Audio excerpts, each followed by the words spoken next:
কেউ। রামগতির মালিক কারা? আপনারা না?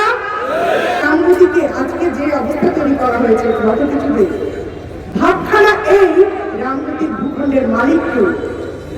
রামগতির মালিক কারা? আপনারা না? তাহলে একজন বা একজনেরা এরকম আচরণ করবে কেন?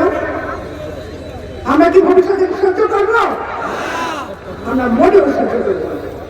আজকে যেমন করিনি, আমরা শত বাধা পড়া যেমন আমরা সবাই উপস্থিত হয়েছি, তেমনি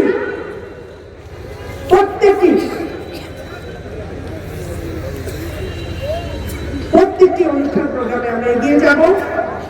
আমরা আশা করতে চাই বাধা সৃষ্টি হবে না, প্রশাসনকে জিম্মি করে ফেলবে। এটা কি? আমি গত 3-4 দিনের প্রশাসনের কথাটা একটু বলি। আমাদের একজন ওসি চলে গিয়েছেন, আরেকজন মাত্র গতকাল এসেছেন। গত বৃহস্পতিবার থেকে থানা নির্বাহী কর্মকর্তা ইউনো ম্যাডাম অফিস করছেন।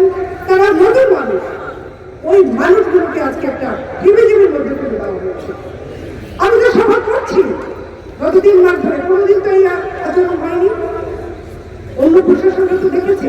এই 3টি মানুষ বদল হওয়ার পরে আজকে যে অবস্থাটা তৈরি হলো, তার জন্য কাকে দায়ী করবেন?